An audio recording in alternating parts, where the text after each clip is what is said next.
La medicina es una disciplina en la que se aprende y se enseña en cada paso a lo largo de la vida, lo que no es sinónimo de ciencia, sino de sabiduría. Y esa sabiduría la ponemos en práctica en un espacio que va más allá de la médica. Somos más que medicina, tu espacio seguro. Un programa que presenta el arte y cultura, promoción de la salud, prevención de la enfermedad, historia de la medicina desde otra perspectiva. Somos más que medicina, tu espacio seguro, porque la medicina sigue siendo un arte. Bienvenidos. Hola a todos nuestros oyentes, bienvenidos a nuestro programa Somos más que medicina, un programa de la Facultad de Ciencias Médicas promovido por la Dirección de Extensión, en especial por la Coordinación de Servicios a la Comunidad, y este es un espacio donde tratamos temas que atañen a nuestra facultad, a nuestro conocimiento, tanto en los ejes de docencia, investigación y extensión. Sean nuevamente bienvenidos. En esta ocasión les saludo. Mi nombre es Junior Axel Toledo, soy médico y cirujano, profesor de la Facultad de Ciencias Médicas y he tenido la oportunidad de impartir docencia en múltiples unidades didácticas donde este tema se ha tratado. Además, soy profesor que revisa trabajos de graduación para los estudiantes que obtendrán el título de médico y cirujano, y pues también en esta etapa de los estudiantes tienen la modalidad de tesis donde pues podemos revisar toda esta temática de nuevo. Entonces, en este programa vamos a ver la importancia y lo fundamental de lo que son las muestras estadísticas para un estudio de investigación. Vamos a desglosar qué son estas, por qué son tan importantes y por qué son utilizadas en los estudios para poder obtener resultados fiables a partir de un pequeño grupo seleccionado, ¿verdad? Y estos resultados, cómo se pueden extrapolar hacia un grupo mucho mayor. Entonces, para concluir esta introducción, debemos entender que el programa de este objetivo es entender el papel crucial de las muestras en los estudios de investigación en medicina, ¿verdad? Que pueden ser tanto para estudiar enfermedades, ¿verdad? Como para estudiar poblaciones, medicamentos, aunque no entraremos en total detalle en cada una de ellas, ¿verdad? Cómo también su correcta selección puede influir en los resultados de nuestra investigación, que es la parte importante y toral que al final pues se plasma en papel, en los libros, en una tesis, en un artículo, y que pues otras personas pudieran utilizar para poder replicarlo en el lugar donde se encuentren pues realizando también una investigación. Iniciando con el tema, vamos a definir primero qué es una muestra estadística, ya que este es un término, la verdad es que es demasiado común, pero muy pocos a veces nos detenemos a analizar realmente qué es lo que estamos definiendo como una muestra estadística. Entonces, vamos a pensar que una muestra es un grupo de individuos seleccionados de una población más grande. ¿Qué estamos diciendo con esto? Que estamos extrayendo un grupo de esa población o de un gran grupo de personas. Por ejemplo, podríamos tener 1000 y por conveniencia, ahorita por lo que estamos hablando, ¿verdad? Decimos que pues extraemos 100. Esa sería una pequeña como demostración, una pequeña muestra, ese pequeño grupo de personas a partir de esos otros 1000 que tenemos, ¿verdad? Entonces recordemos que una muestra solo es un pedacito de un gran todo. Podemos verlo también de una forma muy coloquial como que tenemos un pastel y obtener una tajada, eso sería una muestra de ese pastel, ¿no? Claro, entendiendo que el pastel pues es homogéneo, la masa se revolvió bien, todos los ingredientes se repartieron de manera igual por todas las secciones del mismo, ¿verdad? Y es alguno de los términos que vamos a ver, porque no es lo mismo que sea mitad chocolate el pastel que mitad vainilla y pues solo agarremos una tajada del de chocolate. Entonces pues sí estamos agarrando una parte del todo, pero no sería representativo de todo el pastel, ¿verdad? Entonces ya traspolándolo a lo que son los estudios en medicina, ¿verdad? Podemos imaginar que queremos investigar un nuevo medicamento para la diabetes, ¿verdad? Y en lugar de examinar todos los pacientes con diabetes del mundo, ¿verdad? Tomamos una pequeña porción de ellos, ¿verdad? Pero existen técnicas precisamente para poder seleccionar un cierto número, y también esto lo vamos a describir de manera oportuna durante esta charla. ¿verdad? Esto no solo se refiere a estudiar un nuevo medicamento, ¿verdad? Que sería tal vez hablar de un estudio clínico, sino también podemos en una comunidad o en una pequeña población, ¿verdad? No tiene que ser por fuerza todo el país, pero en una pequeña población quisiéramos también averiguar, ¿no? ¿Qué porcentaje de personas tienen una enfermedad X? Podría ser diabetes mellitus, la hipertensión. Hay que tener en cuenta que también a veces, y no vamos a entrar en detalle con eso, hay enfermedades que son menos comunes o eventos de salud que no son tan frecuentes, que por tanto tienen también su forma de seleccionar un número de sujetos para poder estudiar muy particular. Entonces aquí estamos hablando de eventos que regularmente son frecuentes. Sabemos que estamos en una transición epidemiológica y, por ejemplo, las enfermedades crónico-degenerativas como lo que es la diabetes, la hipertensión arterial, los accidentes de tránsito, son comunes, ¿verdad? En nuestra población. No tanto algunas enfermedades genéticas que, por ejemplo, pueden aparecer una en 100.000 habitantes, una en 10.000 habitantes, ¿verdad? Que es mucho menos frecuente y pues sería mucho más difícil poderlos hallar con una muestra a través de las formas convencionales.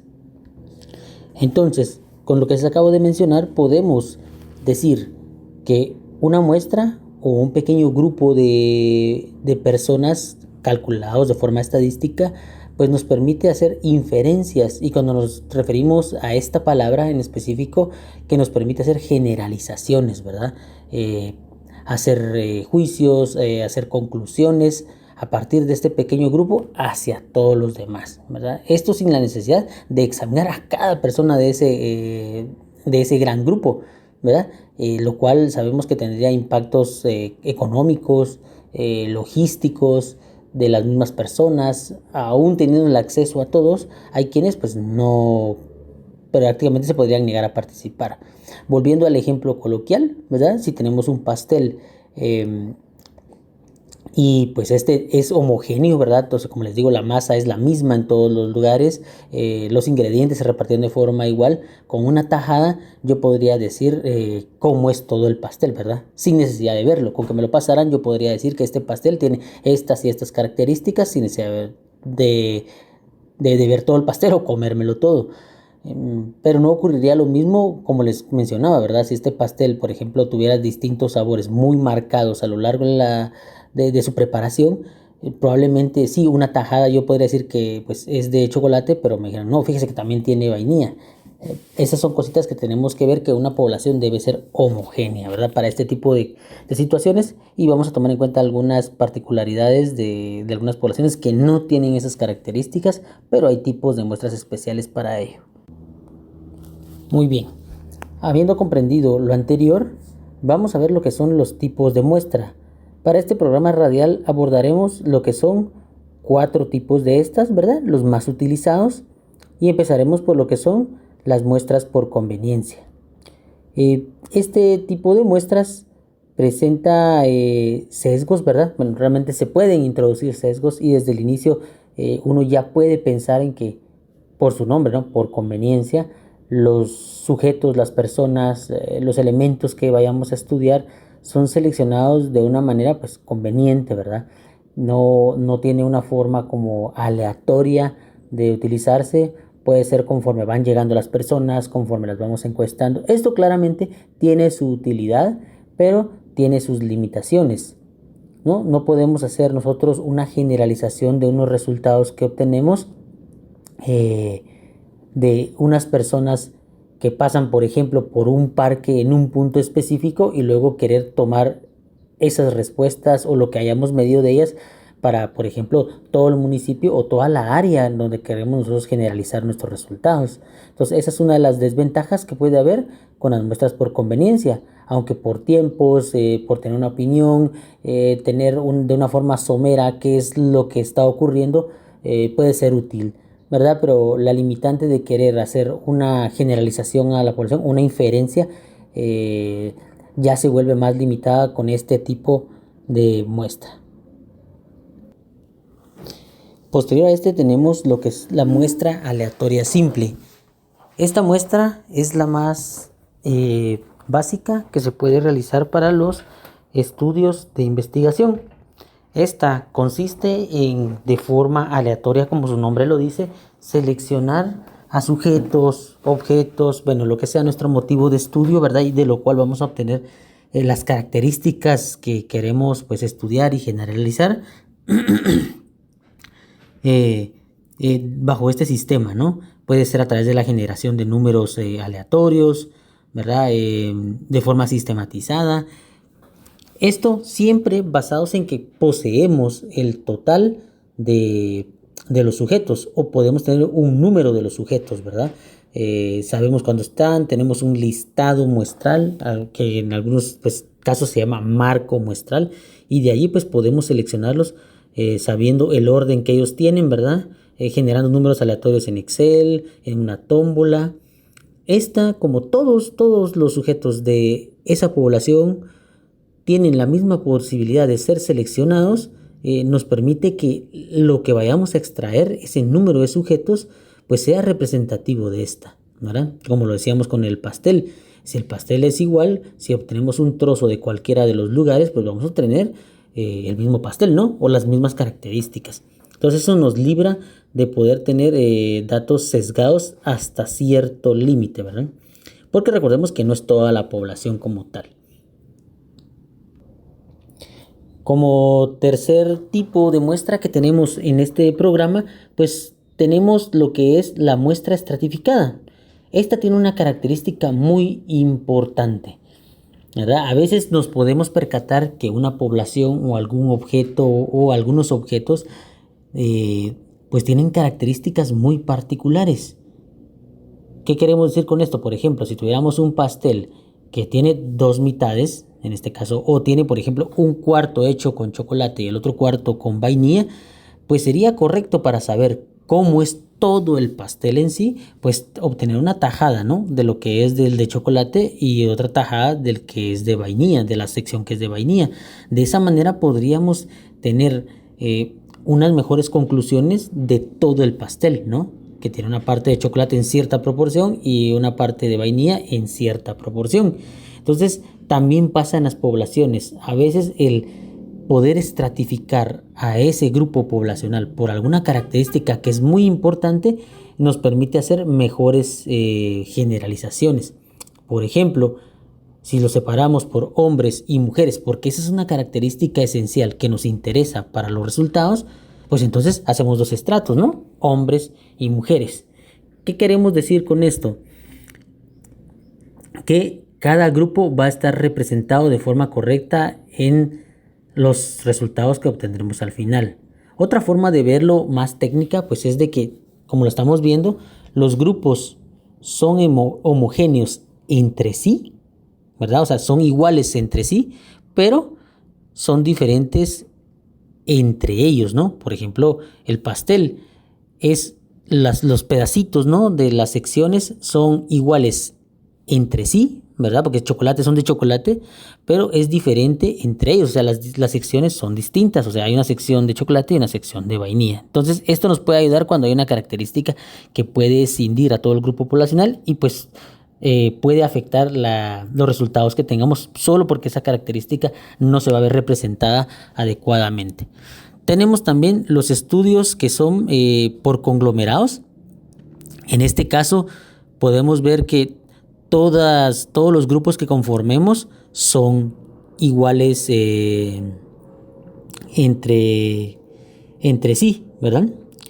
O sea, por ejemplo, podemos formar grupos de escuelas, ¿verdad? Con las características que ellos tienen, y entonces podemos formar esos conglomerados para poder examinar a todas las escuelas de todos los estudiantes, ¿verdad? Entonces ahí no hay ningún problema, ¿verdad? La heterogeneidad está dentro del grupo, pero la homogeneidad es igual en todos, ¿verdad? Es otra forma de ver estos tipos de muestras y pues pueden utilizarse según las necesidades que tengamos para nuestro estudio. Bien, ahora que sabemos cómo vamos a seleccionar o escindir a nuestra población, pues necesitamos saber cuánto o cuántos debemos agarrar, ¿verdad? O cuántos debemos seleccionar, pues lógicamente para empezar a medir las características, ¿verdad?, que nosotros necesitamos para nuestro estudio. Entonces, el tamaño de la muestra es igual de crucial como el tipo de muestreo que vamos a utilizar. Recordemos que en nuestro tipo de estudio, ¿verdad? Podemos tener distintas intenciones. Podemos querer medir una característica que es en números, por ejemplo, el peso, la edad, los niveles de hemoglobina, ¿verdad? Pues si queremos ver algún tipo en la sangre, queremos ver creatinina, queremos ver el azúcar en la sangre. Entonces esas son variables numéricas y por ende el cálculo para seleccionar el número de sujetos tiene una fórmula especial que precisamente habla para el cálculo de variables numéricas. Entonces es importante tener eso en cuenta. Ahora, si lo que queremos determinar es una característica que se mide en categorías, por ejemplo el sexo, la ocupación, el lugar de residencia, que es categórico, y recordemos que esto va muy de la mano con lo que es el título de mi investigación. Ahí me dice automáticamente casi que qué es lo que necesito, aunque por supuesto hay otras situaciones que uno debe tomar en cuenta a la hora del cálculo del tamaño de la muestra, pero digamos que esto es lo más general. Entonces, si yo lo que quiero determinar es una cualidad, una categoría, pues hay una fórmula que es para la determinación de proporciones, porque recordemos que las categorías, o sea, sexo solo puede decir cuántos hay, y eso pues es una proporción o un porcentaje. Entonces hay una fórmula específica para ello. También hay estudios donde lo que yo quiero es hacer una correlación, lo que yo quiero hacer es una comparación. Para eso también hay fórmulas específicas de muestra, que no vamos a entrar en detalle, que no es el tema central del día de hoy, pero debemos tener en cuenta eso. Dependiendo cuál es mi título de estudio, cuál es la variable máxima que yo quiero medir, por ahí podría decir yo, bueno, necesito este tipo específico de fórmula para calcular el número de sujetos mínimos para poder hacer inferencias a la población. Recordemos que es un número mínimo, porque yo podría seleccionar más.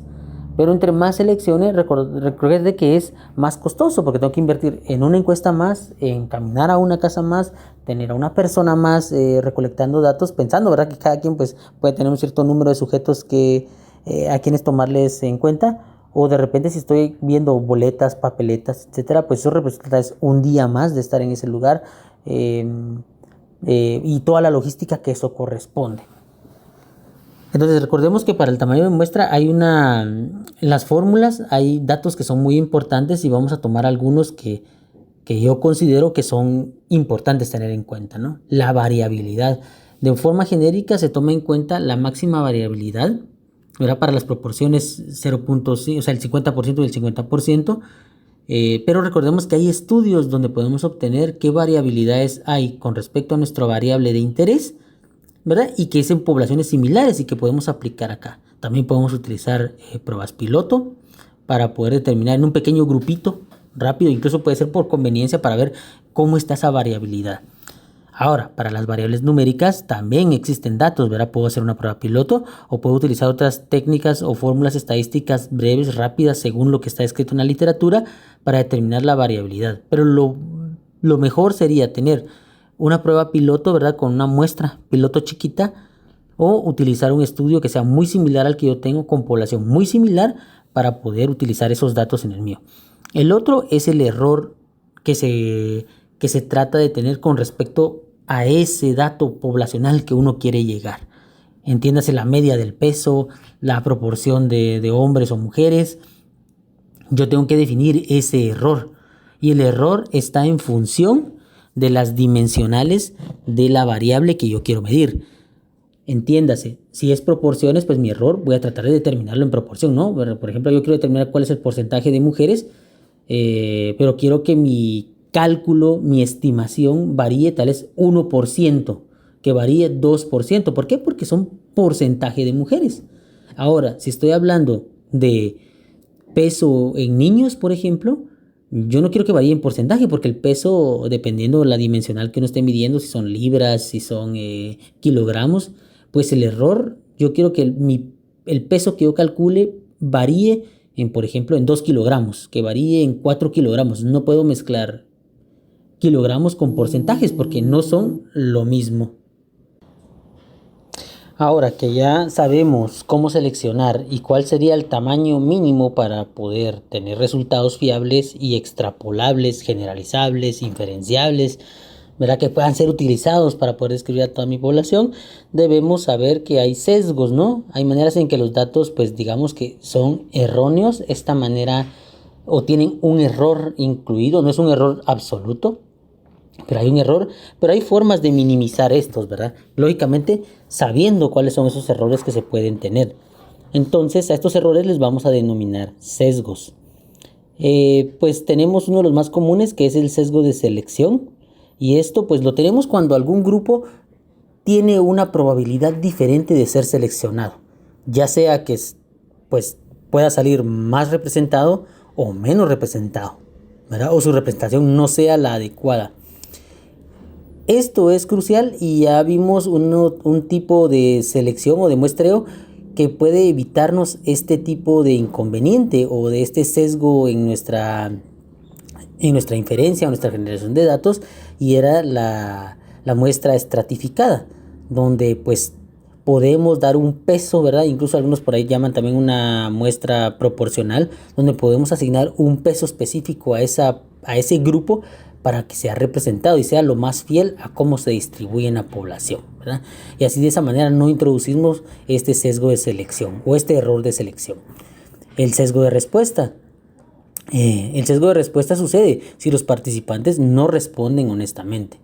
Entonces a veces esto se puede controlar, así le llamamos a los sesgos, ¿verdad? Se pueden controlar o se pueden minimizar utilizando lo que son unas encuestas anónimas o entrevistas cuidadosamente realizadas, bien detalladas, donde por ejemplo la persona está citada en un lugar X, lo atiende una persona que no lo conoce, etcétera, ¿verdad? Se trata de anonimizar lo máximo, pues si son temas delicados, ¿verdad? Y pues también a veces hay con la memoria, ¿no? Que si yo trato de preguntar a alguien qué pasó hace 20 años, si no es algo tan relevante en su vida, seguramente, y aún sea relevante, pues los datos estén alterados. Entonces, este tipo de sesgos son los más comunes. Hay más, por supuesto, pero abarcaremos solo estos en esta oportunidad. Entonces, viendo algunos ejemplos que podemos aplicar cuando hacemos estudios, vamos a tomar en cuenta ahorita lo que son los ensayos clínicos, ¿verdad? En estos, ¿verdad? Donde se trata de ver la prueba de algún medicamento, necesitamos una muestra representativa de los pacientes, entiéndase, de los pacientes que presentan dicha enfermedad, ¿verdad? Y para determinar la eficacia y seguridad del tratamiento, pues necesitamos que tengan la presencia del evento que nosotros estamos buscando. Aquí pues a veces son muestras por conveniencia, pero lógicamente estamos buscando personas que tienen ciertos padecimientos muy específicos, y a veces si nos pusiéramos a muestrear, pues vamos a encontrar gente que está sana, hay gente que sí tiene la enfermedad pero no tiene las características específicas o no tiene las indicaciones para la utilización del medicamento. Entonces sí es importante en estos casos muestras por conveniencia, porque estamos buscando personas precisamente con ese evento para probar tal medicamento, poniendo el ejemplo que es un medicamento. Y encima de eso, pues todavía se pueden partir en grupos, ¿no? Por ahí hay unos términos propios para eso, pero se pueden tener grupos, ¿verdad? Hay un grupo control, ¿verdad? Tener un grupo que solo está recibiendo el placebo, y así podemos controlar, y a veces los mismos investigadores saben quiénes están recibiendo qué medicamentos, solo otras personas, para después cuando se hace la evaluación no poder sesgarnos, ¿verdad? Porque estar recibiendo tal medicamento tiene tal reacción. Entonces es importante tener esto en cuenta en los ensayos clínicos.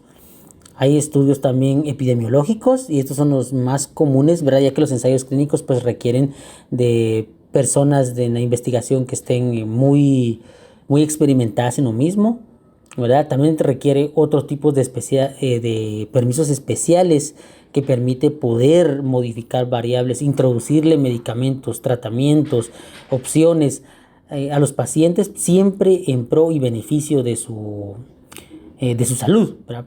Eso es crucial tenerlo en cuenta, pero los ensayos clínicos son un poquito más complejos de poderse realizar. Entonces los epidemiológicos son aquellos donde, por ejemplo, podemos hacer una encuesta y ver qué parte de la población tiene X evento de salud. Entiéndase, a veces tratamos mucho lo que es la enfermedad, pero también podemos tener en cuenta que pueden ser eventos de salud. Por ejemplo, quienes realmente sí tienen agua potable, ¿verdad? Quienes realmente sí tienen acceso a sal fluorada.